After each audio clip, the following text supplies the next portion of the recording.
Hey everybody, this is Sammy Roth, climate columnist for the Los Angeles Times. The Boiling Point team is off this week, so instead we're bringing you an episode of the podcast Living Planet from the German broadcaster DW. Living Planet covers environmental stories, facts, and debates from a global perspective. The episode they've shared with us today is about 15-minute cities, which basically means cities where you can get most of the places you need to go without a car within 15 minutes. Los Angeles is actually trying to become a 15-minute city. So are Paris, Barcelona, and Melbourne, Australia. From a climate perspective, what's great about this idea is you burn less oil when it's easier to walk, bike, and take public transit. Everybody wins. So why are advocates for 15-minute cities getting death threats? I'll hand it over to the team at Living Planet to fill you in.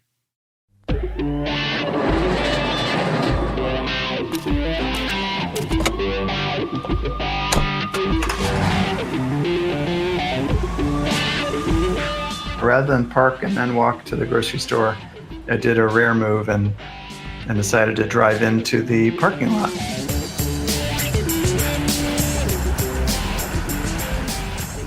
There's probably room for 35 cars or so in the front of the store. So I pull in and I pull around a corner that's right next to the front of the store where people are picking up their shopping carts. There's just barely enough room for the vehicle to pass through, and I'm trying to go through being very careful because there's a lot of people there and there's cars coming from the other part of the parking lot. And I just had this aha moment. I'm sitting in this 7-seater car. I'm trying to get around and then park my car so that I can walk into the store and buy maybe 8 things that will fit into one grocery bag and drive 3 blocks home. It was definitely an aha moment. I thought, this is an absolutely ridiculous vehicle to be using for this purpose.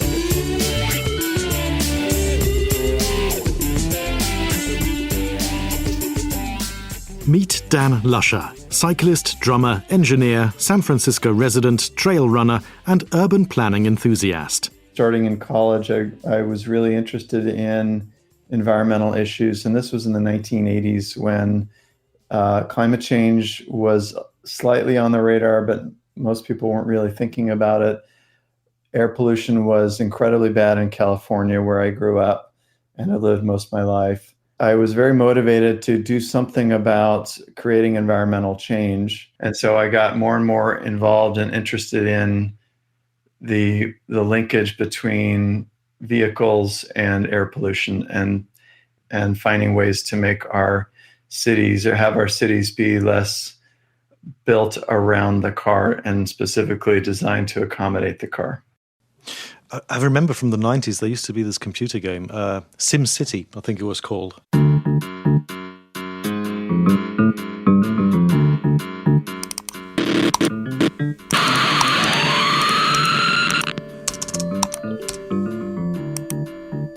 And I remember playing that, and one of the problems that you always encountered when I was building my city, that after a while, if I built too many roads, there would be smog. And it was always my city would start shrinking then because people would start leaving it. That computer game, it did resonate with me. They did. I've read that they did a lot of research. They became sort of mini urbanists when they developed that game. They read a lot of research that was up to date at the time, and so that effect is quite accurate. Did you play that by any chance? I did. I loved it. The difference, of course, is there's only one decision maker. You can effectively play God in that game. And real cities are much more complicated in terms of getting things done and making change. Conflicting interests might have always played a role in shaping the face of modern urban development in some way or another, but in recent years, they've taken an unlikely and dark turn. I saw a few emails come in through that web form in quick succession that had to do with 15-minute prisons and you're awful and you're scum and I don't want you to dominate the world, something along those lines. And I had no idea where that was coming from. So that's when I was first introduced to the conspiracy theories. And then, of course, I had to go down the rabbit hole to learn more. Welcome to Living Planet. I'm Neil King, and in this episode, we're going to be exploring what are known as 15-minute cities.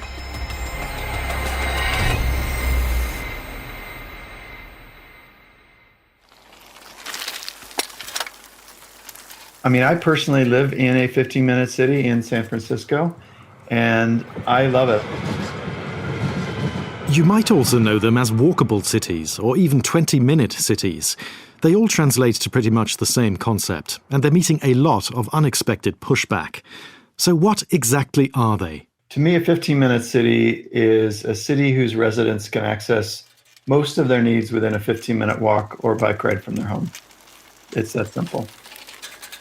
Put like that, it does sound simple, positively benign. Yet, as we've just heard, this innocuous-sounding idea has faced backlash and unleashed conspiracy theories. We'll dig deeper into them in a little while, but first, let's go back to the beginning.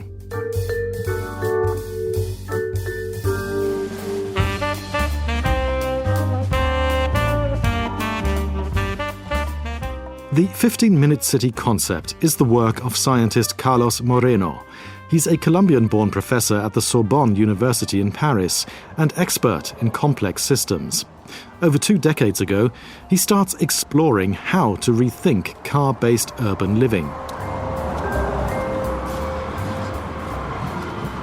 Cities take up no more than 4% of the landmass on the planet, but more than half the world's population live in them. Urban areas are responsible for an estimated 70% of global CO2 emissions, and those emissions are driving the climate change that is connected to increasing extreme weather events around the world. Moreno sees the potential for reducing the carbon footprint of cities by addressing things like transport and infrastructure. Initially, he's just sharing with peers, but his ideas soon begin to ripple out further, and for some people, they are immediately relatable. In late 2019, I was looking for a way to become a more formal part of the conversation around walkable cities and making cities better and less car dependent. And I looked around for, good concepts that I thought were aligned with how I wanted to see cities change. I wanted to look at, are people talking about 15-minute cities on Instagram and Twitter and, on the various social media channels?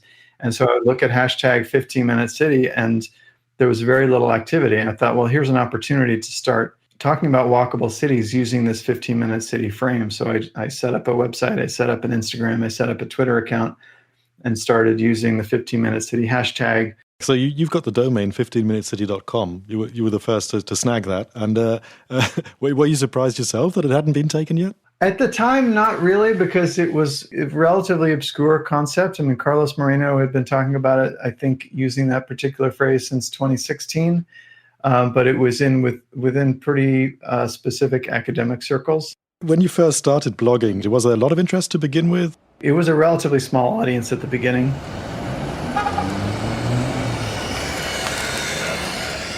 It's 2020, and Dan's biking and walking about San Francisco, writing and posting about the potential benefits of others getting around in the same way. He's excited about the ideas he's found via Carlos Moreno, about the potential climate benefits of reducing car traffic within cities, of offering residents greater choice.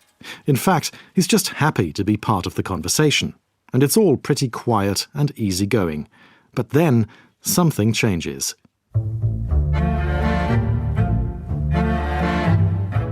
Donc l'immense bonheur de proclamer Anne Hidalgo maire de Paris. Ce choix, vous le confirmez aujourd'hui. Ce choix m'honore. The mayor of Paris, Anne Hidalgo, is re-elected following a campaign to turn the French capital into a 15-minute city. She wants to make each little district or arrondissement more self-sufficient. She wants them to have public green space, grocery shops, restaurants and cafes, education, sporting and health facilities. In short, she wants to transform Paris into a place where everything locals need can be found within 15 minutes of their home, all accessible with a short bike ride or walk. The plan is celebrated by some as a win for Paris and the climate. But it also coincides with controversial COVID lockdowns. The breaking news, stay at home. That is the order tonight from 4 state governors as the coronavirus pandemic as COVID-19 cases continue to surge across the country.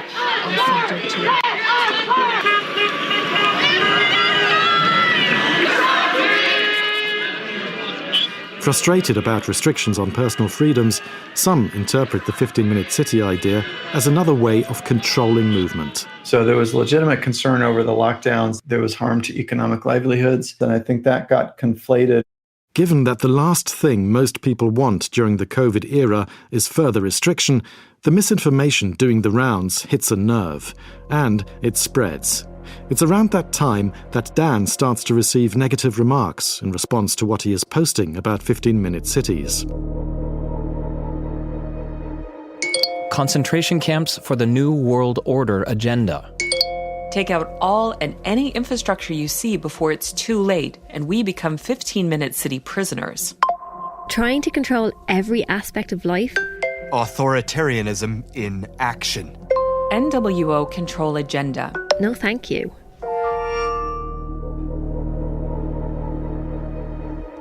There'd be just sort of random comments. Somebody would say, "Oh, this is a great idea. I hope 15-minute cities come to my town." And the next comment would be something like 15-minute prison, or no one would just walk in a cattle car willingly, and things like that. But then there were some that got more personal. Like there was one person that posted on Instagram, "Nice plans. We are all hoping you will die before it gets realized." Is that something you just shrug it off? Or does it start to get under your skin? Honestly, I disregarded the whole thing, or tried to, for a few months, until I saw that it was actually changing the discourse. I would say that's where it started to get me mad, not when they were attacking me. And to be clear, like what I experienced was nothing compared to what Professor Carlos Moreno has had to face.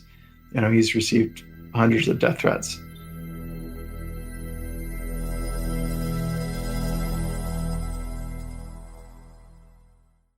The weather here in LA is heating up, and beach days are coming up fast, so my need for a new summer wardrobe is stronger than ever. Vacation season is nearly upon us. This year, I'm treating myself to the luxe upgrades I deserve with Quince's high-quality travel essentials at fair prices. Like lightweight European linen styles from $30, washable silk tops, and comfy lounge sets with premium luggage options and stylish tote bags to carry it all. The best part? All Quince items are priced 50 to 80% less than similar brands. By partnering directly with top factories, Quince cuts out the cost of the middleman and passes the savings on to us. And Quince only works with factories that use safe, ethical, and responsible manufacturing practices with premium fabrics and finishes. I'm going for an all things linen summer, so my cart is packed with 100% European linen shorts and short sleeve shirts in every color, so I can be cool and confident on the beach all summer long. For your next trip, treat yourself to the luxe upgrades you deserve from Quince. Go to quince.com/dirtyjohn for 365-day returns plus free shipping on your order. That's QUINCE.com/dirtyjohn to get free shipping and 365-day returns. Quince.com/dirtyjohn.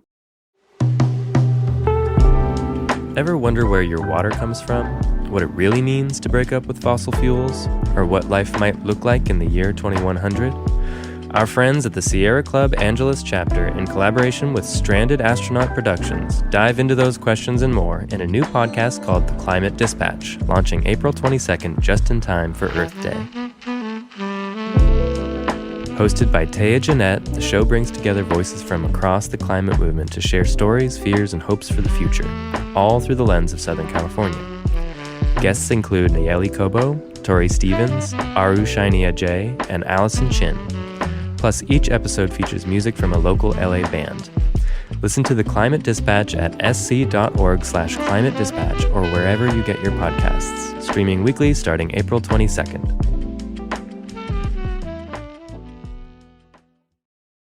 Even years after the lockdowns, the conversation around 15-minute cities is still rife with misinformation. So what else is driving the negative narrative? One thing that gets emotions flowing is cars. That great tin can beacon of personal freedom. One common falsehood doing the rounds is that a 15-minute city means zero cars. But does it? It does not. Cars play a valuable role. I own a car. I love cars. They are not good for being the primary mode of transportation inside cities, particularly dense cities. Inside cities, they can be a mix in certain circumstances, but the problem we have, particularly in America, but many other places as well, is people being in a position where they're dependent upon the car, and using a car is really their only choice. And that's really what the 15-minute city is about, not eliminating cars, but making sure that people have choices. And not all city dwellers even want their own car. The reasons vary, but research has found US citizens who rely on a car for more than 50% of out-of-home activities experience lower life satisfaction. Also, that 40% of Americans would rather live in denser communities with walking distance of amenities.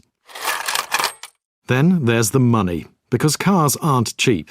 In fact, they cost an average of between $9,000 and $12,000 a year to run.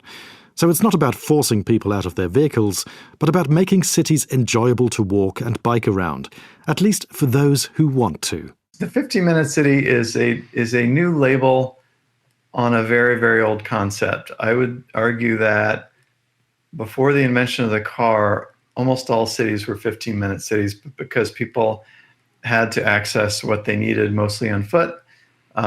Sometimes on horseback in the old days in rural areas, but mostly on foot in cities. So this is a new way to describe an old way of living, essentially. Is that maybe also one of the reasons why it triggers such emotion in certain people? The fact that the message that they might hear is, it goes back. You're going back to times before. Sort of not progress, but regressing. Is that maybe why it gets so many people riled up? I don't, that's possible. I mean, I think most of the pushback has really been framed around these conspiracy theories, which have got it all wrong and seem to believe that the 15-minute city is about removing choice, when in fact it's about expanding choice.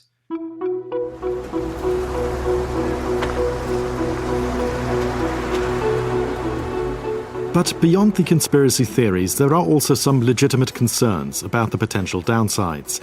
One is that if you encourage people to spend their time in their own neighborhood, it can impact their ability to move up the socioeconomic ladder.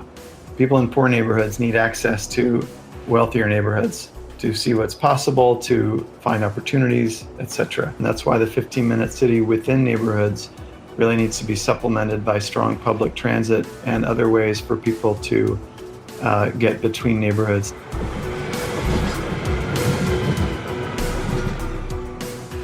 The second legitimate point of contention is gentrification and displacement. So right now, the demand for walkable neighborhoods in the United States exceeds the actual supply of those neighborhoods by about a factor of 4 to 1. So when you change a neighborhood, make it more walkable and bikeable, that right now, under the current circumstances of supply-demand imbalance, that right now almost invariably causes land and real estate prices to increase in that neighborhood. And that can lead to displacement.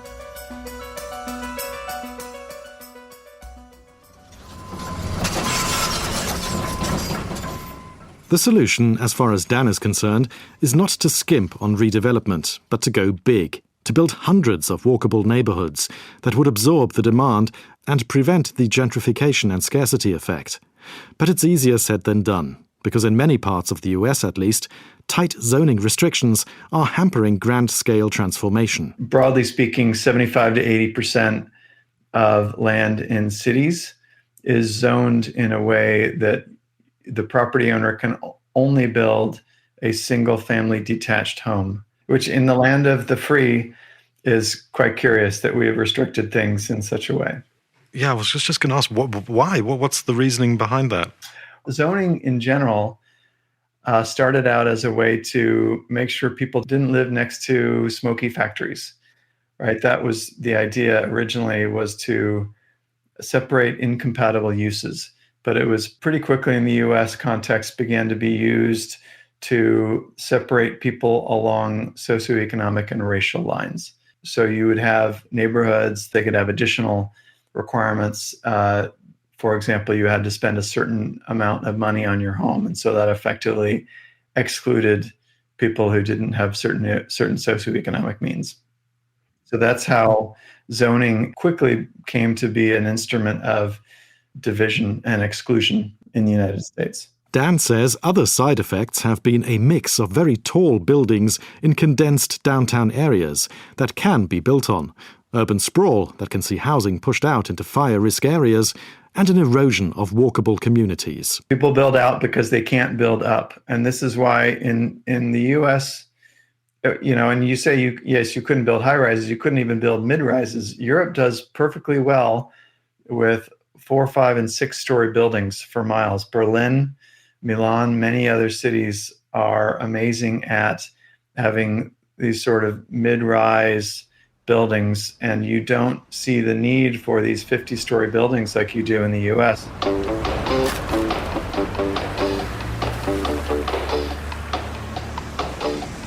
So is it time to introduce Paris, Barcelona or Munich-style mid-rise blocks with retail on the ground floor and maybe 10 residential units above into certain areas of certain willing US cities? An LA-based grassroots group that Dan advises is working along those lines. It's my favorite example of a bottom-up 15-minute city effort. It's a group of activists in Los Angeles that are wanting to create change, that are wanting to make very car-oriented Los Angeles more pleasant, more walkable, safer for pedestrians. People covet this. It's very aspirational to live where you can walk. Our bodies crave 30 to 60 minutes of exercise every day. As you age, you really need to stay active. I'm learning this.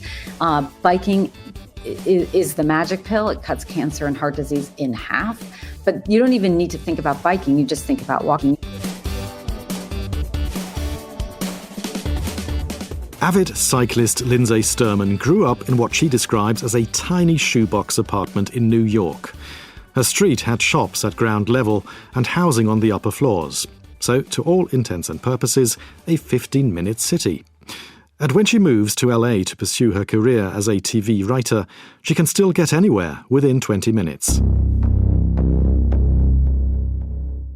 But over time, like many places, the city changes. And when COVID strikes, one shift in particular becomes too visible to ignore.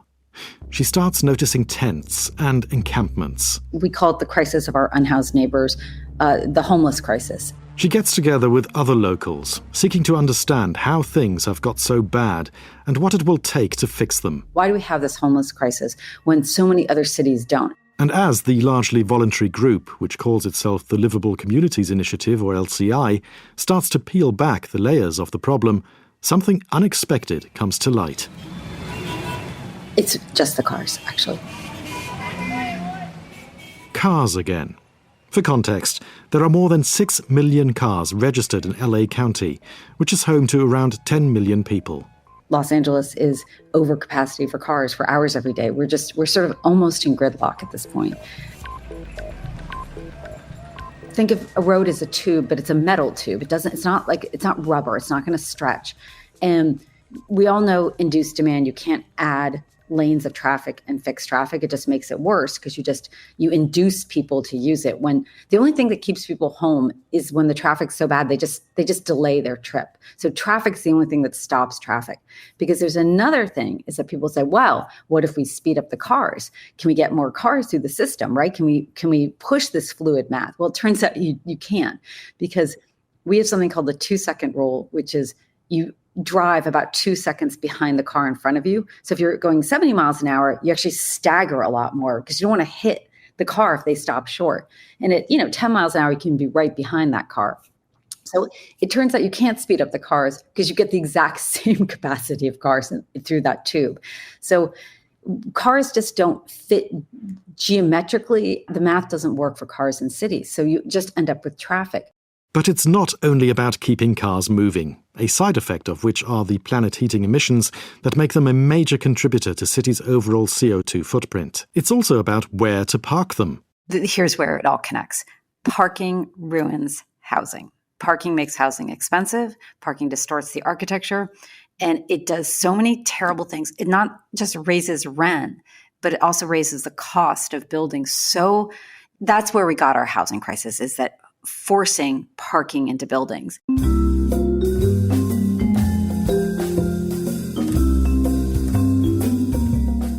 To recap, If residents of a city can only do their grocery shopping by car, they need a car. If they need a car, they need somewhere to put it. If that need has to be included in architectural design, it greatly impacts what can be built. And the answer to how do you build affordable housing without subsidies, because we just don't have enough of them, is that you build a small apartment above a shop. You build a small apartment behind a shop. And there's no parking, but then you need mobility. The real solution is to go back to what the city was historically. The modern city of LA was little neighborhoods, little villages with little main streets. And then these villages were connected by the world's biggest trolley system, the Red Line system, which is made famous in the movie Who Framed Roger Rabbit. So we had the biggest trolley system in the world, but what it really just did was connected little neighborhoods. And they were these little walkable neighborhoods. And that's our history. And they all exist. The tracks are gone, most of them, but the neighborhoods are still there. And we actually have a metro system connecting a lot of them. So the pitch that we give for LA is, let's just build a lot of housing in these little walkable neighborhoods, and you can actually solve a ton of things at the same time. Things such as boosting health by getting people moving, promoting human interaction and community building, which is linked to a reduction in loneliness and dementia, and responding to the climate crisis. The climate emergency is at our door. It's come. So for Lindsay and her colleagues, it's not only about reducing traffic, it's also about building climate-friendly homes. They're courtyard buildings. They're residential over retail. And you have an elevator with a staircase that wraps around it usually. And you have 4 apartments on each floor, sometimes 2. So that's your classic building. And you can build to not need AC. And we, of course, know this because we've been building housing for hundreds of years before AC. So we know it's possible.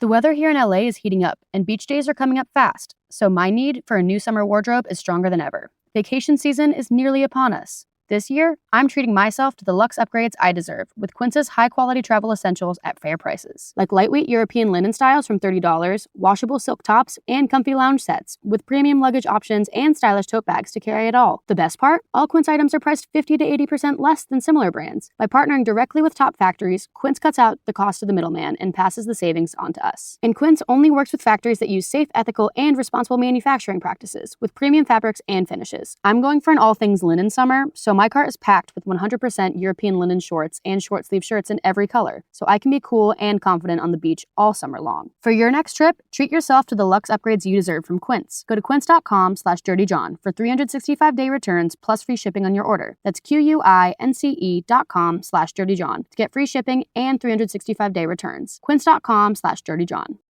The LA Times sports video series Dodgers Debate is coming to your podcast app on March 28th. Tune in for banter, analysis, and hot takes from me, Dodgers beat reporter Jack Harris, and sports columnists Bill Plaschke and Dylan Hernandez. Listen and follow wherever you get your podcasts. Only where to begin in a city so dependent on cars? Contrary to some conspiracy theories that have emerged in the wake of the LA fires, the idea is not to build new neighborhoods from scratch, but to transform existing, currently unwalkable multi-lane streets with low-rise buildings on either side into areas with both residential and retail appeal. Okay, Lindsay, I'm just going to pull up your website, the LiveableCommunitiesInitiative.com, because I was looking at some pictures that you've got here, and just right at the top, you've got the sentence saying, "Imagine this." You've got a picture of a very well, it's a very depressing street. Even the weather's bad, right? It's like dark storm clouds and single-story sort of little shops. It is quite bleak. And on the right-hand side, it's like a Photoshop picture, right? It's a design picture. It's drawn almost, right? Or what are these pictures? Where are they from?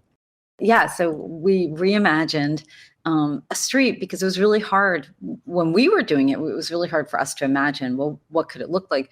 And the biggest change, other than there's housing, right, is in the trees. That's what catches your eye. But it's that the street has gone from 6 or 7 lanes to one lane of cars in each direction going 10 miles an hour.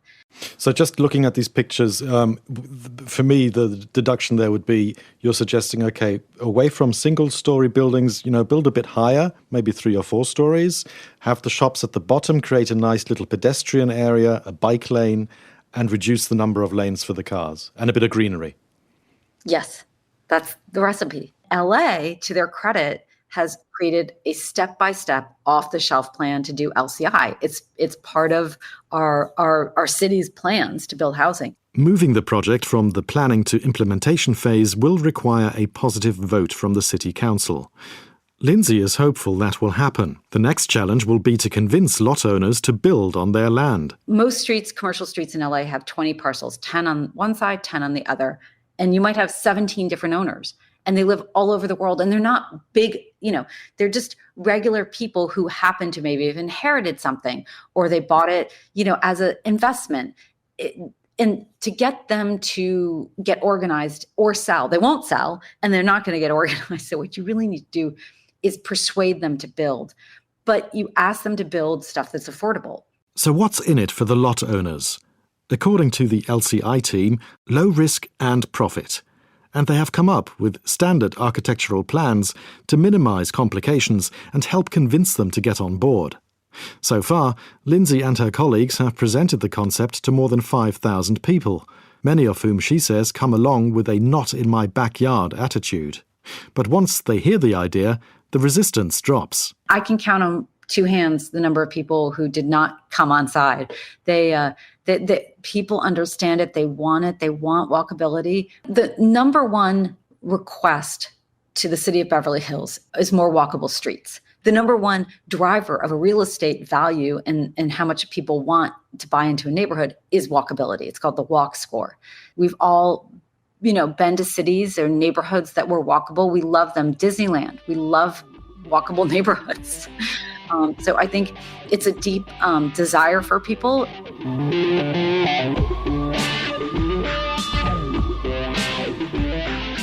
For all the red tape and misinformation, there is momentum in the 15-minute movement. Cleveland's mayor, Justin Bibb, is embracing the framework for his city. He says it meets many of his goals, including improving air quality, public health and housing options, and decarbonizing as a response to climate change. Other cities around the world are working on similar concepts. Barcelona has introduced a large low-emissions zone, and Melbourne is aiming for a 10% reduction in CO2 emissions through increased walkability and cyclability. Having this kind of choice remains pivotal for Dan in the context of US cities and the American dream of freedom. The American dream is not driving 2 blocks to the grocery store. We need a lot of people to be walking and biking. If the American dream leads us into some sort of, environmental catastrophe and unlivable cities, that's not very dreamlike to me.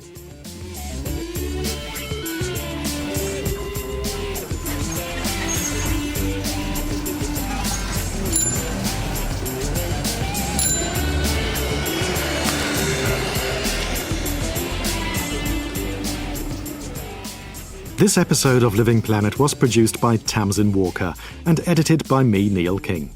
Our sound engineer was Gerd Georgi.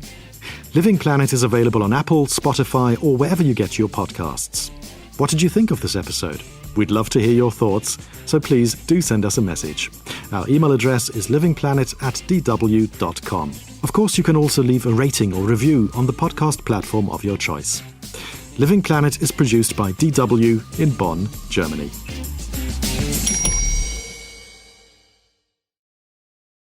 Thanks very much to the folks at DW for that episode of Living Planet. You can subscribe to Living Planet wherever you listen to podcasts. They've got a huge back catalog of episodes if you want to hear more. We'll be back next week with more Boiling Point. The LA Times sports video series, Dodgers Debate, is coming to your podcast app on March 28th. Tune in for banter, analysis, and hot takes from me, Dodgers beat reporter Jack Harris, and sports columnists Bill Plaschke and Dylan Hernandez. Listen and follow wherever you get your podcasts.